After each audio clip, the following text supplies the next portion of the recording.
লোকেরা মিশরে পালিয়ে যেতে চেয়েছিল, কিন্তু জেরেমিয়া তাদের কাছে গিয়ে বলল, এটা করো না, তোমাকে পরিণতি ভোগ করতে হবে। তারপর তারা জেরেমিয়াকে প্রার্থনা করতে বলল।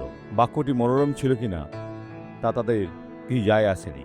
তারা একটি উত্তর চেয়েছিল, আর এটা বলে যে জেরেমিয়া প্রার্থনা করেছিল, তাই না? পরে 10 দিন গত হইলে 42 অধ্যায় 7 পদ সদাপ্রভুর বাক্য জেরেমিয়ার নিকটে উপস্থিত হইল। ভাইরা, ঈশ্বরের বাক্য এখনো যাজকের কাছে আছে। গির্জায় যান, আপনার গির্জায় কোনো সেবাতে অনুপস্থিত হন না। কোনো কিছুকে আপনার মনকে কলুষিত করতে দিও না। শয়তান আপনার এবং যাজক অথবা গির্জার মধ্যে দ্বন্দ্ব সৃষ্টি করতে চায় না।